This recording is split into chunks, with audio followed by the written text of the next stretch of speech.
Welcome to the Tao of Our Understanding Recovery Podcast. In this podcast, we discuss mystical works of literature and how they relate to recovery. We hope you enjoy today's podcast episode. Hello, this is Buddy C. Welcome to the Tao of Our Understanding Recovery Podcast.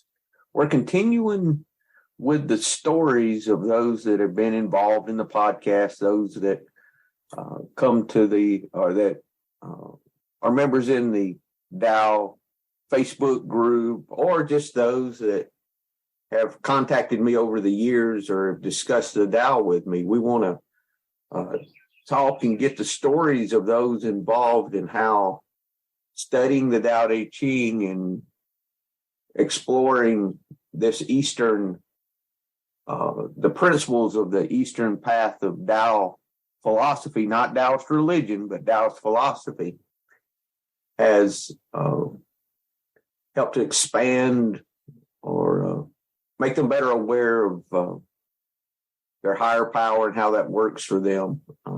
Any announcements you'd need, just go to buddyc.org. A lot of things there for you. Check that out. There's a daily Tao devotion. There's lots of recovery resources, lots of things there. So check that out. Lots of online meetings and meeting apps and meditation apps and all kinds of things. Today I have Craig M. with me from Danny, Scotland. Is it Danny or Denny? How is it, Craig? Tell me. Denny, D-E-N-N-Y, like the diner. Denny. Okay. It's Denny, Scotland. Okay, thank you. Denny. Yeah, Denny. That's what I said. And it's Craig, not Craig. I've been telling you for the past 5 years. Okay, hold on. Let's try again. Today I have Craig from Denny, Scotland. Okay, good. We have that done now. Okay. I'm sure we'll have a good conversation this morning, but it's a good thing I've got the mute and the end button. So I've never hung up. I've never got mad with you as a sponsor, have I? I've never done that. I had a sponsor I hung up on one time. I got pissed off at and just hung the phone. No, you've hung up on me once because I did. Yeah, but no, sorry, you've hung up on me twice actually. The first one was for not doing something you asked me to do, and you said, "Well, really? Just go get on with it." Yeah, you just get on with it, and you just hung up on me. And I thought, I don't remember that. Oh well, it was when I was. I think it's when we first started working the steps. Now I was just trying to push the boundaries just to see how long it would take for you to drop me. All right.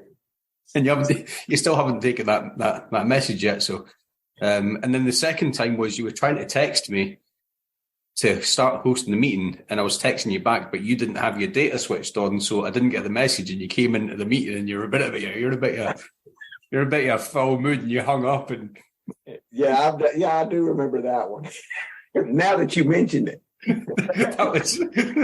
think I may delete this out of the podcast. I don't know if I want this going out.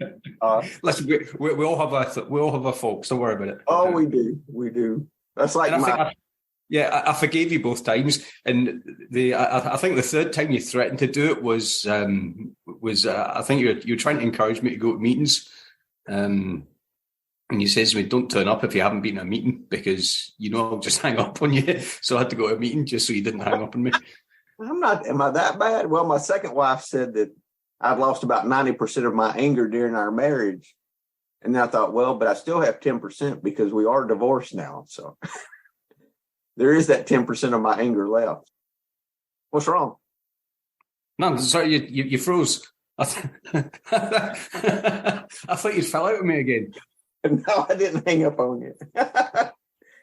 All right, let's get going here. Craig, tell us your story. We want to know what it was like and what happened and what it's like now. Just a qualifying story more than anything. Just tell us a little bit about yourself and how you got here. Okay, so for those of you who don't know, I'm 43 years old, and I know I don't look it, but I am. I'm 40. Sorry, that's a lie. I'm actually 45 this year. I'm also in denial about my age as well as being an alcoholic. My daughter, for the longest time, didn't actually know how old I was because every time she asked, I was like, I'm 21. So she's like, how old are you, actually? It wasn't until she was old enough to work it back for her date of birth and then my date of birth that she realised that I was older than what it says. But drinking was very prevalent in my background growing up. I grew up in the military. And everywhere we went, it was just, that was how people relax. And when we were babysitting for some of the kids, when we got older, that's how we got paid. We were living in Cyprus and we got paid 10 Cypriot dollars and 2 litres of beer for babysitting these kids at age 14. So that's how we were indoctrinated into what alcohol does for you. And, just this is how we relax and this is how we chill out and this is how we reward ourselves. So, later on, I learned to reward myself excessively every single night. And it just got to the stage where we were on a holiday for my son. It was his 6th birthday, and Callum shouted over to me in the middle of this packed swimming pool in Mexico, "Dad, if you come over here and play with me, I'll buy you a beer."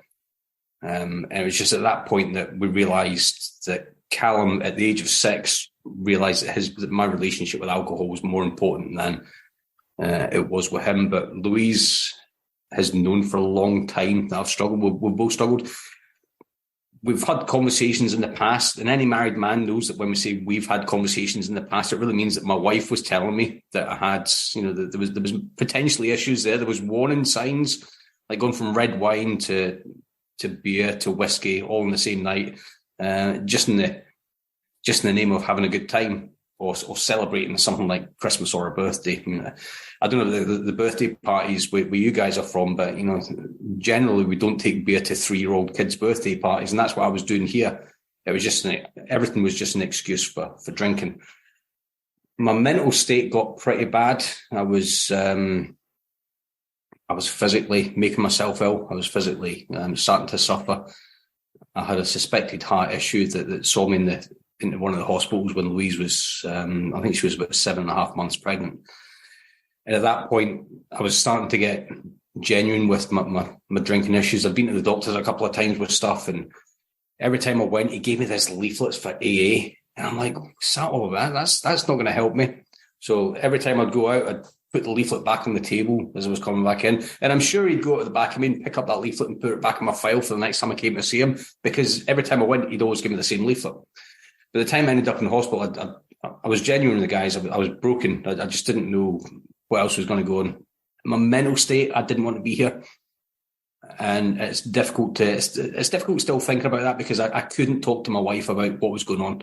I really didn't think there was anybody out there that was going through the exact same as what I was going through. And I didn't know how to handle situations.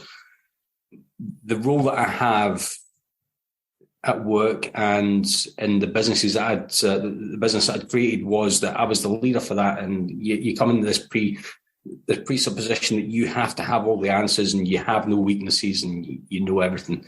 And that was difficult for me, actually surrendering to the fact that I did actually have a problem and that I needed help. When I left the hospital after my suspected heart issue, the doctor had said to me, he says, "Look, next time you're here, it won't be me you're talking to. There's a good chance it'll be the mortician that's going to be dealing with you, because if you keep going the way that you're going, then there is only one way."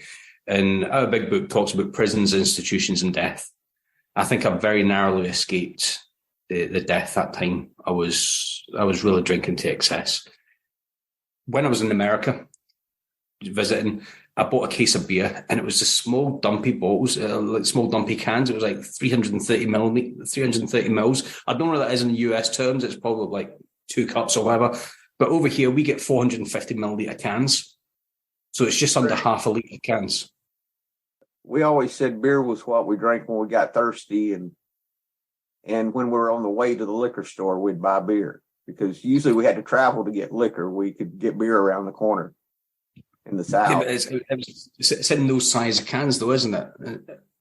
Yeah, beer? Yeah, mostly, yes. Yeah, well, we have the ones that's in that's 330 mil. We had ones that are in just under half a litre. I would find myself going through between 12 to 15 of those a night. Really? Yeah. How much did you weigh? Were you fat at the time? Listen, I'm a 3rd degree black belt in Taekwondo. Most people, that puts a lot of weight on. So anytime I was working out, I was coming back and rewarding myself for my hard day's work with up to 15 of those. But I actually got to the stage where I was drinking more than I was eating.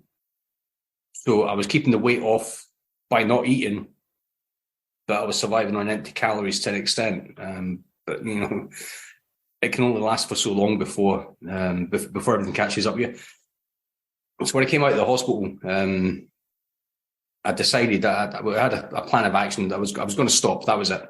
But then my wife decided to have a baby 9 weeks later. And then that started a 6-year relapse, because I fell into the mindset that I can't be an alcoholic. I can't have all the problems that the doctor says I have, and I can't be feeling the way that I'm feeling, because now I feel better. I've managed to control this for 9 weeks, so I can't have that many problems.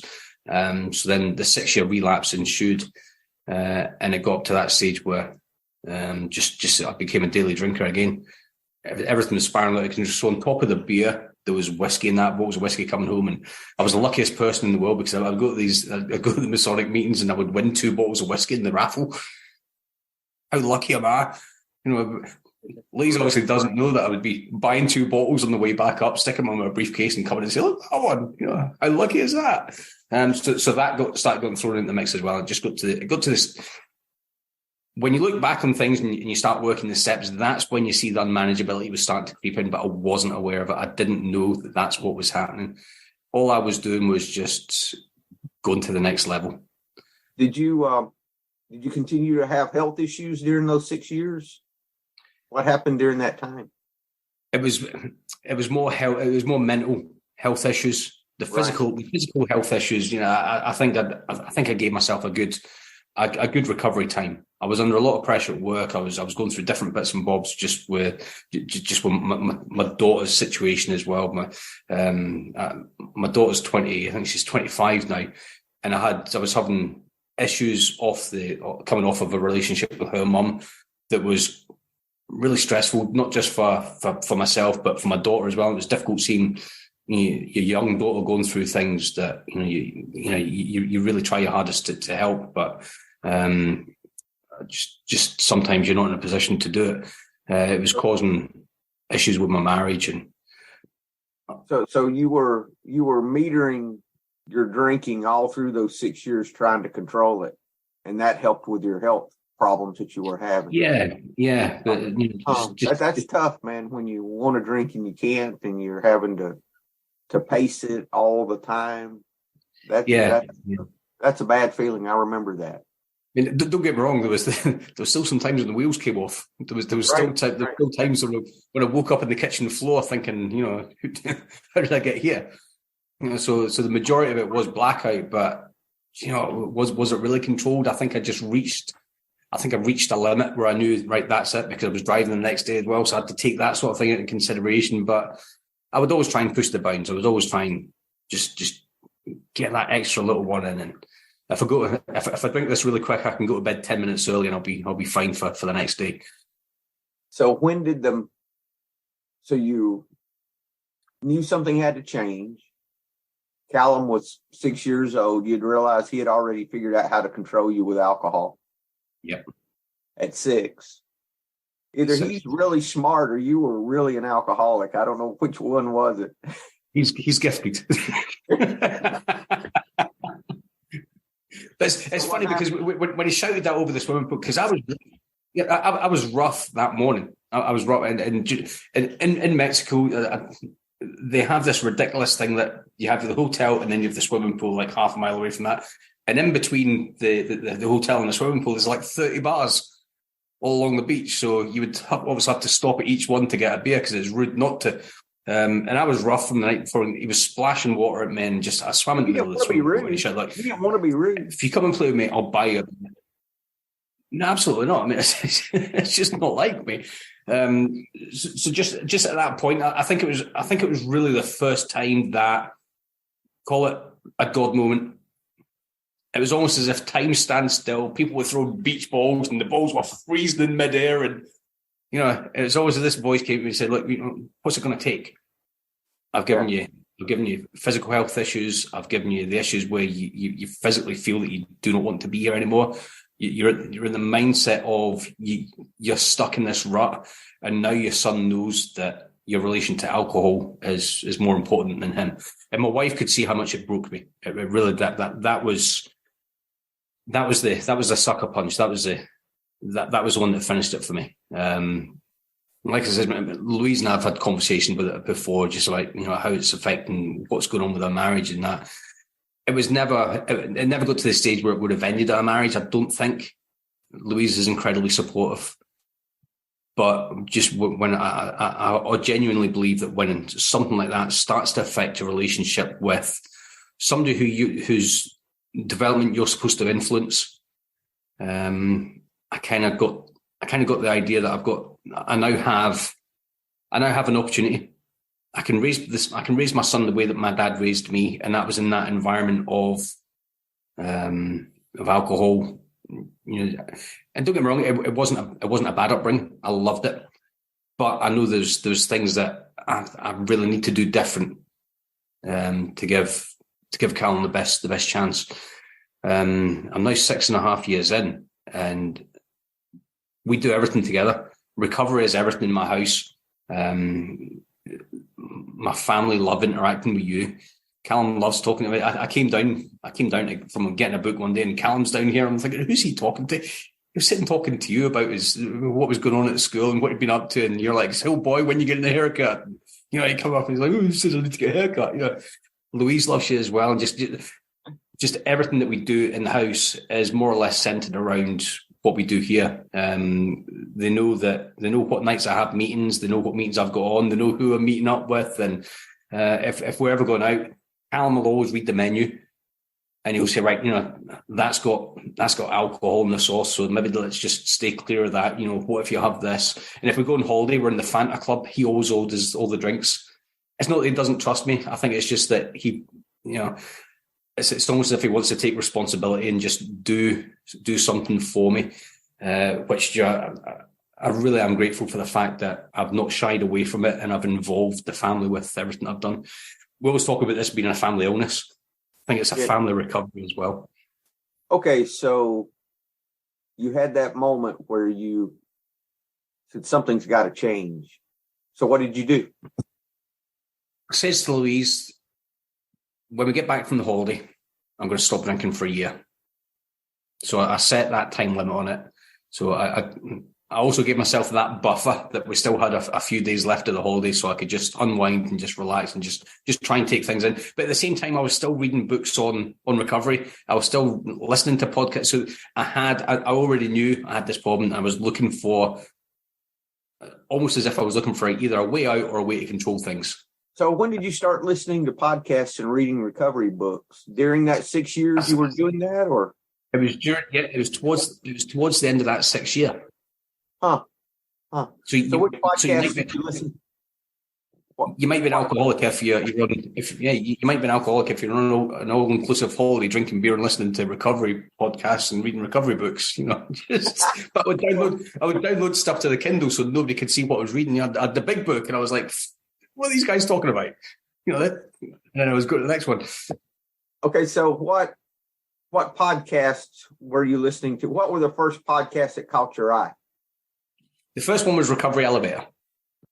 Yes. And that at the moment has a huge significance in what I do on a daily basis. I started listening. I was working away from home, so I was having to spend quite a bit of time driving. So I download the podcast and listen to Paul going on about that. And what I liked about that was Paul was at the start of his journey then, and I could relate to a lot of what he was talking about. And that's when the penny dropped that I'm not the only person that's doing this. I'm not alone with what I'm doing. He was talking about his anxiety, his fears, what he was doing, what he was having to change. And a lot of the message was, we don't have to change a lot. We just have to change everything. We have to decide, is this what we want, or is that what we want? Very rarely is there anything in between. Yeah, but the thing is, granted, we end up changing everything, but all we have to be concerned about is what we're doing right now. We don't have to be concerned with how we're going to not drink at Christmas when the family's there. How we're not going to drink today or this moment.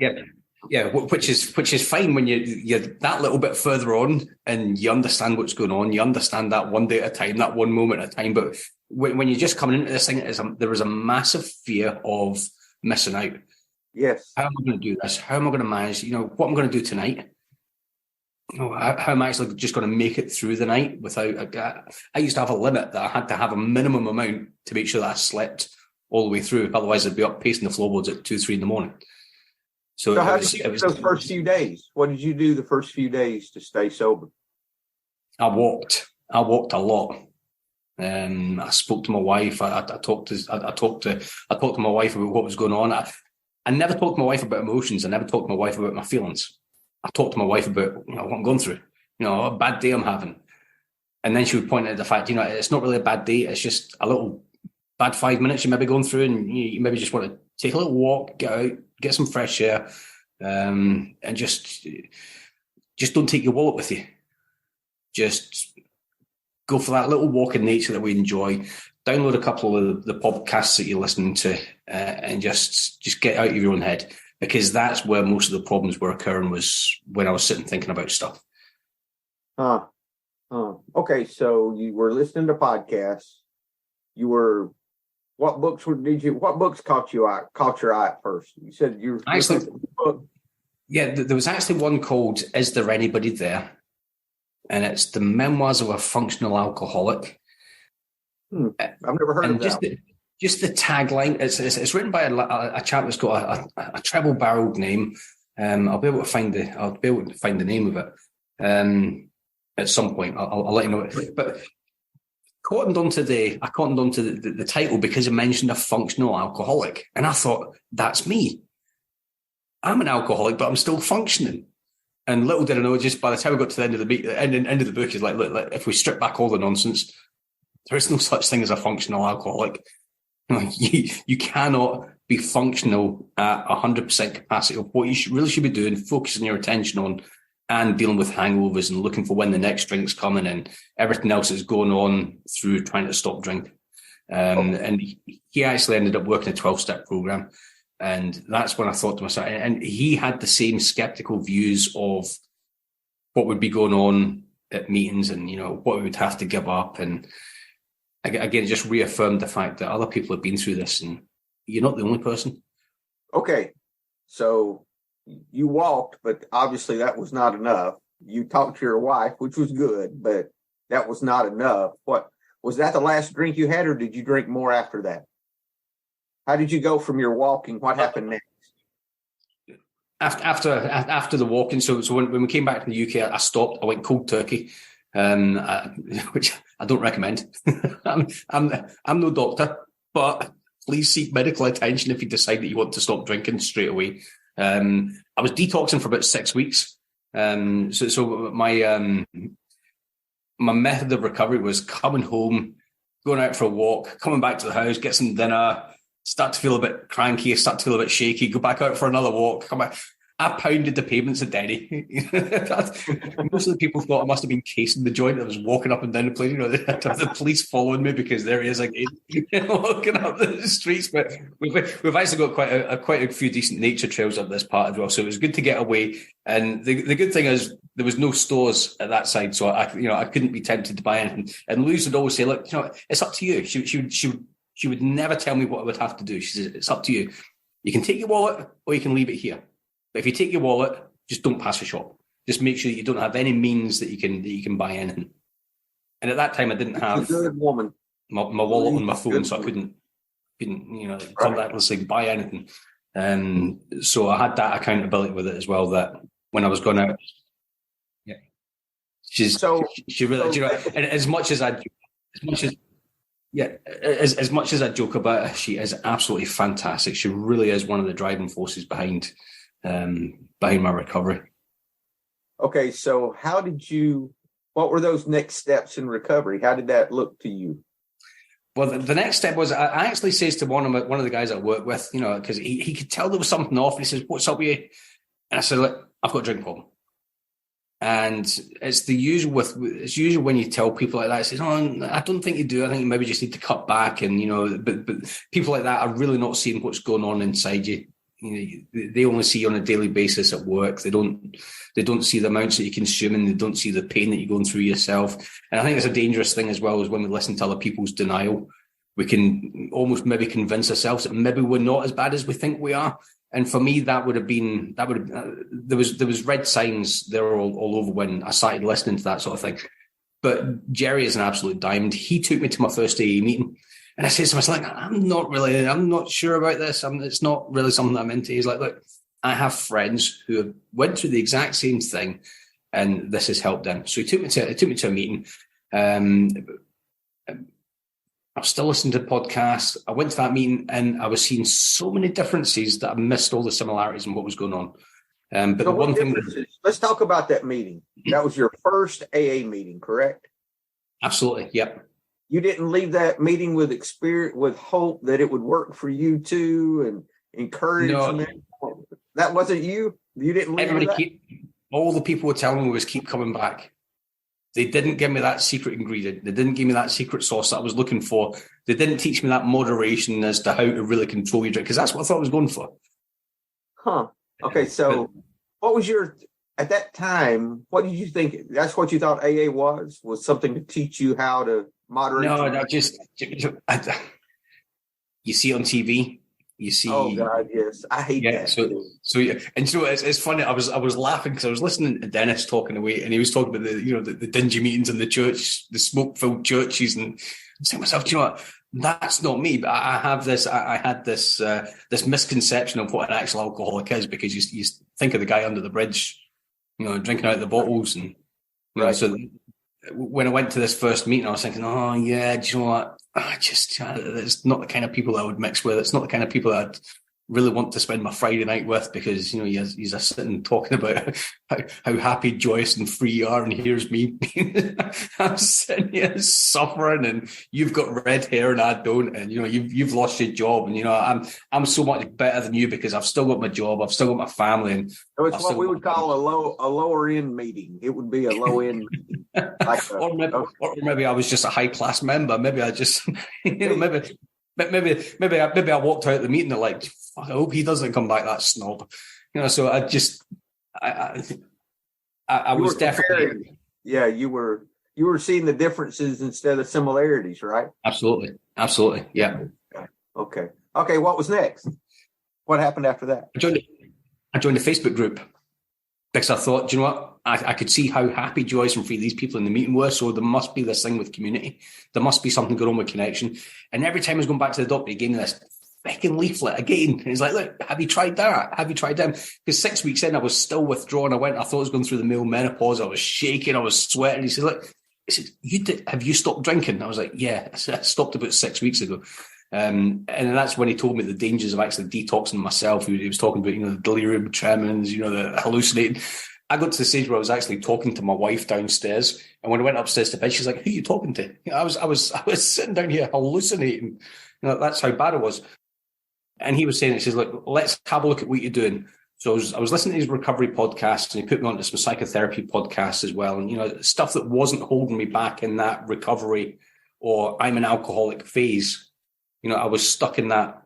I was stuck in that cycle of this is how bad things are. I wasn't seeing the fact that, there is light at the end of the tunnel. Yeah, it's the saying that the rearview mirror is smaller than the windshield for a reason, right? It's because we go forward, we don't go back. We just look back, but we move forward. That's right, yeah. Don't look back, you're not going that way. Yeah. Yeah. It's hard to drive in reverse looking in the rearview mirror. You're not going to get very far. That's the wrong direction. That's absolutely it. And that was the mindset that I was stuck in. I was stuck in, I'm here and I'm in this misery. What's going to happen if I leave this misery? Not actually realizing that it was like people are saying there's light at the end of the tunnel, and all I could see was this dark tunnel and Darth Vader hitting his lightsaber. That was the light at the end of the tunnel, was Darth Vader. I was like, what? It's not going to get any better. So just listen to the podcast, listen to Paul Churchill's podcast. He says, look, there's a community. Get involved with the community. If you're struggling, I thought, do you know what? I could really relate to this guy, connect with him, and I joined the community. And that was absolutely phenomenal. That really was changing experience for the fact that I could get together with these other people and communicate and start to get better. Getting that connection with people that are doing the same thing, going through the exact same things that I was going through, that's when I started seeing the similarities in people. And, it doesn't matter where they were in the world. I was connecting with people my age, people with families, people that were going through the same, and they were in the same, there was, the same setup that I was in. And I found that was the make or break for myself, was actually just connecting with these people.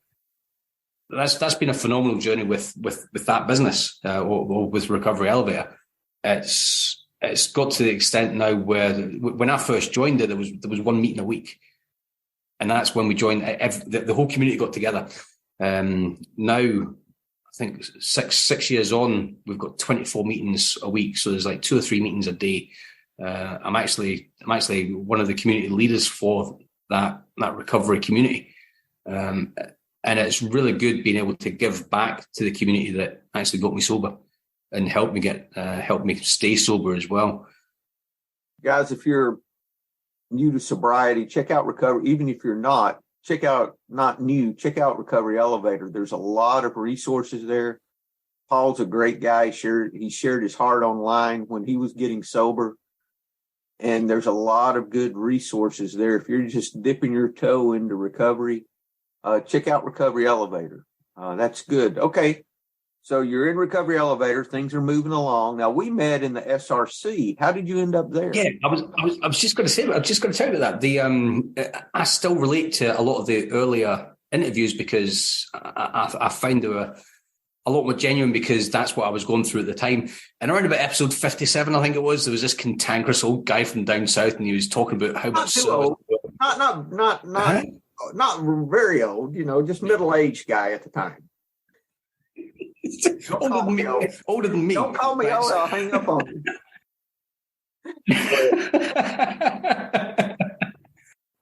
I got listening to this guy, and he was talking about service work, and I was thinking, how on earth does that help? And he was talking about, if we want it, we have to. If we want to keep it, we have to give it away. And being of service is, is the ultimate experience in helping myself. And I'm like, how does that actually work? How can me being of service to other people help me? He then started talking about paradoxes and, how this is going to work and it has a knock-on effect to that. And I thought, okay. So I listened to it a couple of times and I started getting my head around and just for the next little while, I was listening to other podcasts as well. And this guy kept on cropping up. I got an invite to a mastermind community through the SRC, which was Omar's podcast, which again it's a fantastic podcast, but that was good for myself because it was aiming at people at the stage where I was at that moment. So I got good insight for people that were at the 2-3 year mark and how we can move along from there. So I got invited. Let's mention his podcast too before we forget. That's Omar Pinto, and that was the Share Recovery podcast. I think he's changed it now. But yep. I think he's got the old ones up where he did actual recovery podcasts and not coaching podcasts. So check some of those out, guys. There's some good stories there. Go ahead. I'm sorry. Yeah. So I got invited to the mastermind group, and there was I think the first meeting there was 7 of us there, and there was the cantankerous bugger from Georgia. Who was? And I thought to myself, just. Yeah, I'm talking about you. Yeah. Oh, okay. And I have to say that's where your life changed. I don't know if it changed for the better or if it just spiraled out of control because at the first part I remember you kind of tore me apart a little bit. You're like, you really should start to give more. You should be doing more for other people rather than being selfish and just doing for yourself. Now, come on. But I did ask you to do a Scotty imitation for me. I did. I remember that. Off of Star Trek. I said, do Scotty for me. And you did a good one. Thank you. Captain, she can't take any more. She's going to explode. This conversation I had with this guy that I thought was an idol. I thought, here's that guy. And he was like, go do this guy from Star Trek impression. So up to that point, Craig, had you gone to any meetings? Had you worked the steps at all? What had you had just done recovery online? You were 3 years sober, 2.5, 3? Is that where you were at? Yeah, I've done a lot of it online. I've done a lot of it online, and when I joined the mastermind community, I was 14 months sober. So between those times, I could see the fact that, Recovery Elevator had this one meeting a week, and I thought, if that's what one meeting a week does for me, what could another couple of meetings do for me? How would that be able to help me? So I would sneak into the AA meetings. I would sneak into the back, and I'd sit in the last chair. That meant I was the first one out. And so the minute the Serenity Prayer started kicking in, that was it. You'd see the doors just swinging shut, and it was me making a quick exit. So I started to benefit from it, and I'd done all the steps on the wall, and I sponsored myself. I think I've done it. I think I've done a pretty shit job of it, to be honest with you. I don't think it worked out as well as it was. But when I joined this mastermind community, I was at the stage of, I was 14 months sober, but I wasn't doing anything for myself. I wasn't feeling any improvements. There was still this void. I thought to myself, I'm needing something else. And that's when you started talking about doing the steps and, getting involved in a couple other bits and bobs. And you still started highlighting this thing about service work, and you have to give it to keep it. I still couldn't get my head around it. And then there was almost a challenge out there to say, get somebody that has what you want. So I sent you a little text in the message to say, what's your routine? What is it you do on a daily basis? So you sent me links to stuff, and then we started texting backwards and forwards. And that's when things really started to change for me, because I realized the fact that, I was starting to be a bit selfish with things. It was all about me rather than being about other people. And I realized that it was then that I understood what being a dry drunk was. I just wasn't drinking. There was no growth. There was no spiritual growth, no mental growth, no emotional growth. All I was doing was just not drinking and being miserable. So I was kind of at that stage where, I can either just keep doing what I'm doing and be miserable, or I can just go back to drinking and just be miserable, but I'd be happy in the process. So I think timing, I'm a great believer in synchronicity. I think everything fell in at the right moments for the right reasons. I think being invited into that group, and of all the people in the world that I've listened to in the recovery podcasts, you were there. And then we connected. I remember I was getting dressed up one night, and Louise is like, "Where are you going?" So I was just, find a guy that I might want to ask to be my sponsor, so I'm all dressed up, and she's like, "You going out on a date or something like that?" So what do you think? What do you think about this? What do you think of this long distance sponsorship thing? And you're like, I do it all the time. Just, and do you know what? You came back with this sanctimonious thing, but I said, "Let me pray on it." I'm like, "What do you mean? Let me pray on it? What's that mean?" I'm going to give up the opportunity to sponsor Craig. Maybe. What is this? That's what I thought. I thought, anybody else would, just say yes at the drop of a hat. No, let me pray on it. Okay, so we started working the steps, and we went through the step. We started meeting once a week. Granted, I've never met you in person yet. I'm hoping you come back to Mexico on vacation, and I'll show up in Mexico. I'll come to Mexico. I won't go to New York City, but I'll come to Mexico. The thing about New York, okay, so I've worked with people all over the world. I sponsor guys all over the world. I have an absolutely fantastic network of sponsees. I've met one of them so far because he came from Canada. He got engaged over here. He was in Edinburgh. He was staying in Stirling, but we would pick him up at night time and bring him back to the house, and we'd play Mario Karts and just have an absolute blast of a time. There's a lot of guys from RE community that live in New York. So I texted a couple of them just to say, we're coming to New York over Valentine's. If you fancy grabbing a coffee and just, no obligations. We don't need to do anything. We just sit down, grab a coffee, have a chat, and then we can go a ways. And then somebody else found out that we were going, and then somebody else found out, and somebody else, and somebody else. So we had to try and say, let's just keep it to that minimum amount. So there was actually 13 of us got together, including Louise and Callum, and they had an absolute blast. I got to meet Rob, who used to be on the podcast as well. And I've interviewed Rob. I think his drop is going to drop in a week or two, or his will drop before yours. So yeah, this is already. I got the chance to meet Rob. Yeah, but it was good actually getting to meet people that you've been working with for 4 years.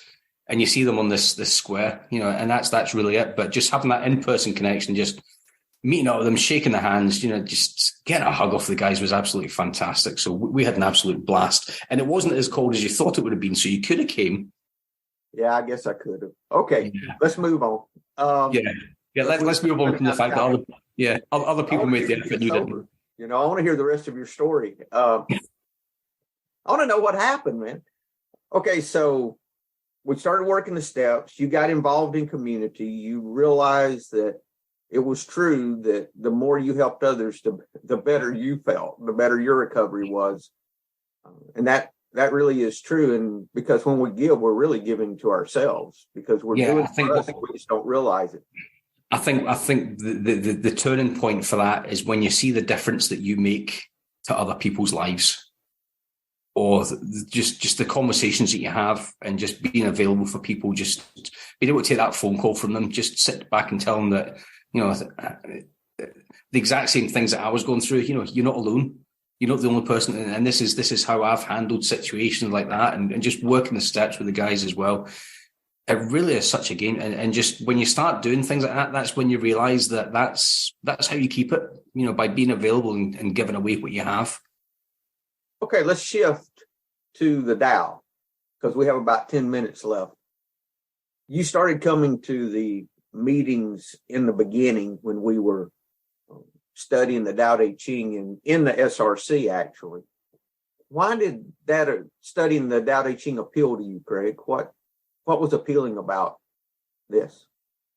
I was around about step 3, and I was struggling with turning your will and your life over to a power greater than yourself, or a God of your understanding. And that was a big sticky point for me. I was just like, I'm not sure about this. And, so there was another option.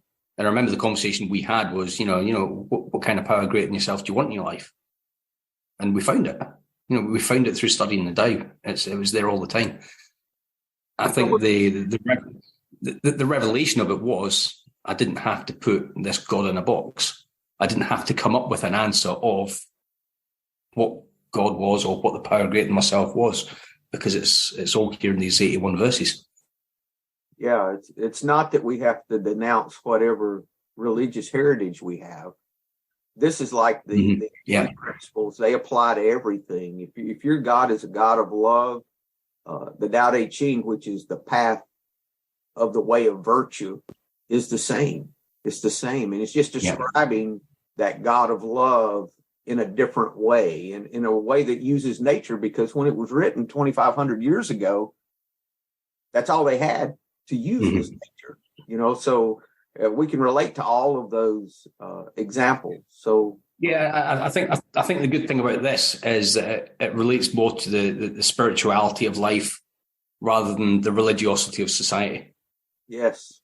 When we grew up in the army, we would have to go to church services on Sunday, and talk about how great God is and this, that, and the other, and then you would ignore the fact that there was other things happening in the world that you'd think to yourself,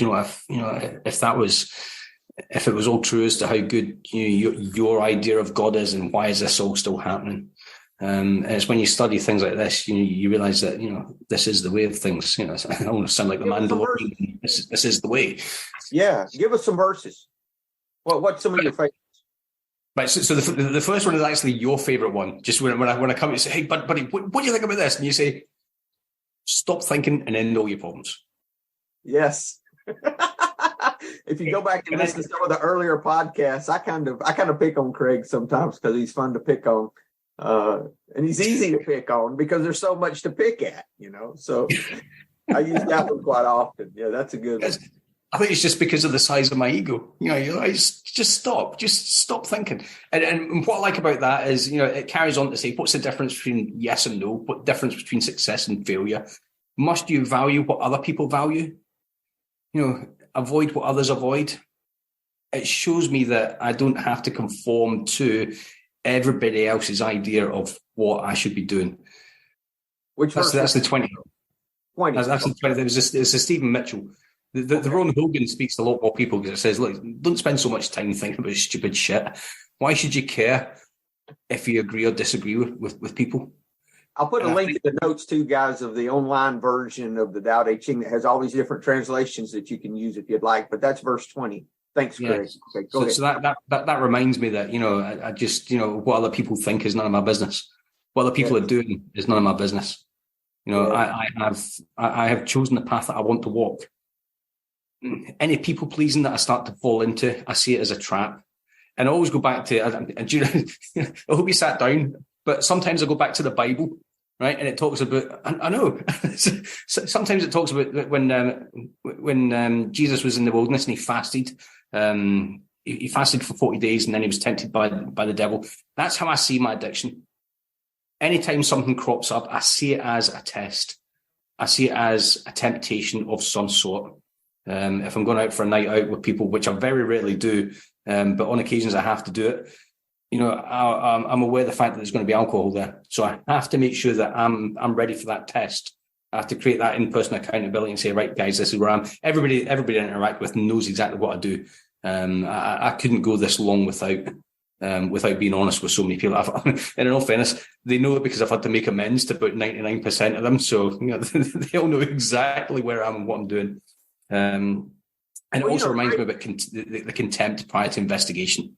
Yeah, the great thing is too, Craig, that in recovery, we take the opposite approach to God and all those things.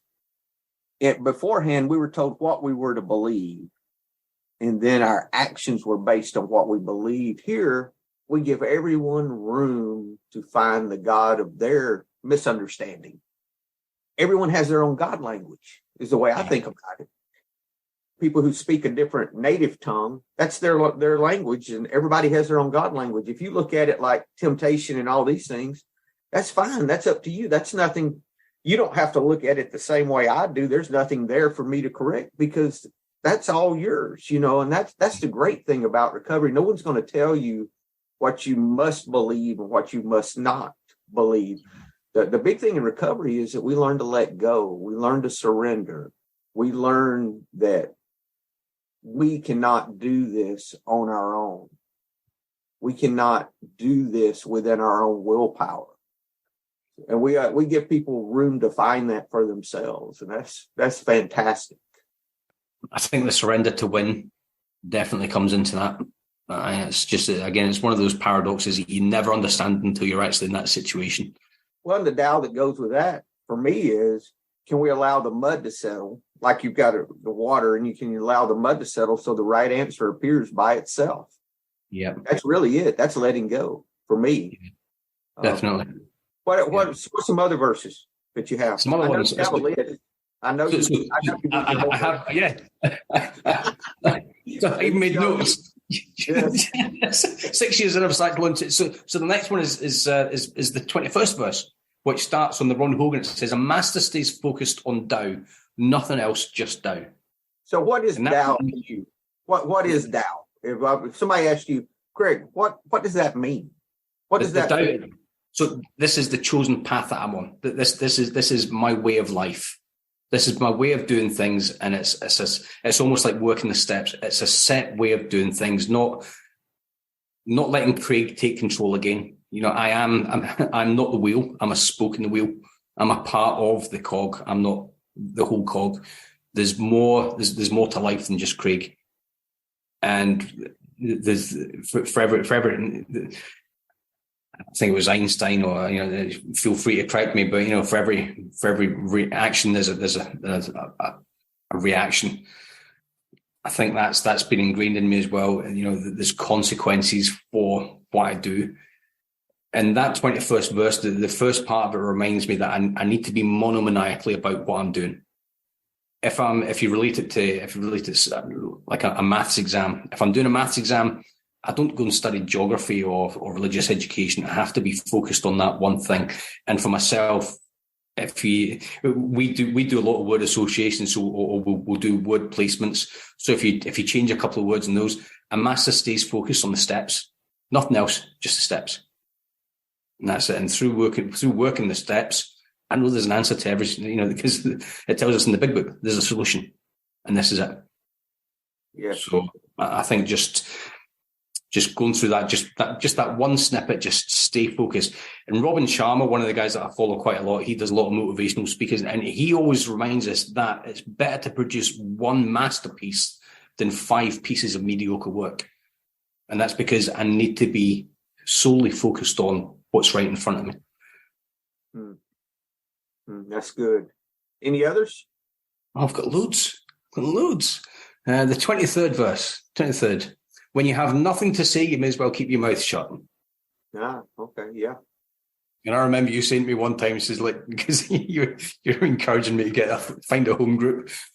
And you reminded me, like, just if you think you've got something smart to say, just remember that you sat in a room full of alcoholics, and you need to up your game and look for a better audience. So if you've nothing to say, you better just keep your mouth shut. And I think it was a song that said, it was Ronan Keating over here, was one of the Irish singers, and he's like, you say it best when you say nothing at all. Yes. I don't have to get involved in absolutely every argument I'm invited to. Yes. So, just keep it simple and just know your place.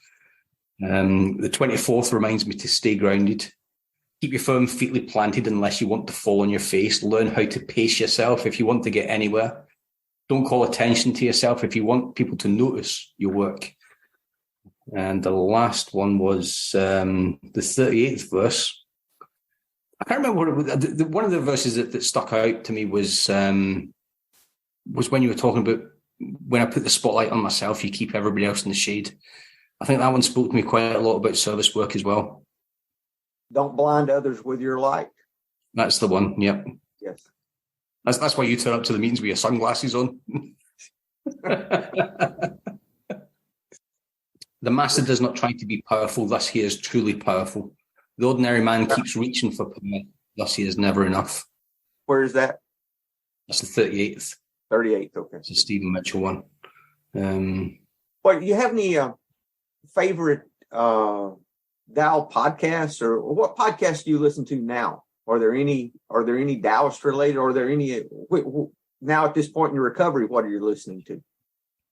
I'm at the stage now where 6.5 years in the recovery podcasts are not doing it for me as they used to do, and I'll always relate it or liken it to Callum. Callum's not going to benefit from reading the same books at age 12 as he was at 5. He's just not going to benefit from it. He needs to change and up his stuff to help grow and develop. So I've cut right back on the recovery podcasts. I used to, for a long time, listen to What's This Tao All About with Carl Totten, who done a fantastic preview for your book, which was I think was absolutely fantastic. I was very grateful for that.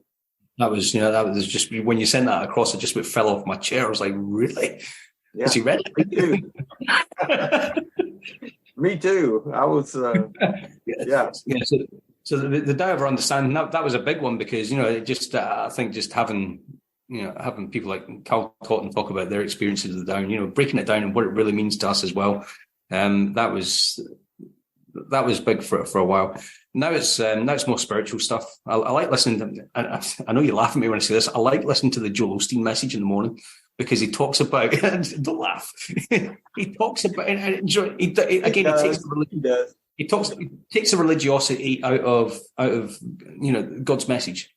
Yes. And a lot of his stuff is, doing for other people, yes. and a lot of self-talk stuff. So podcasts have kind of fell back, and I listen to a lot more stuff on Audible, like Robin Sharma's books, and I just enjoy that. But I've enjoyed connecting to music again.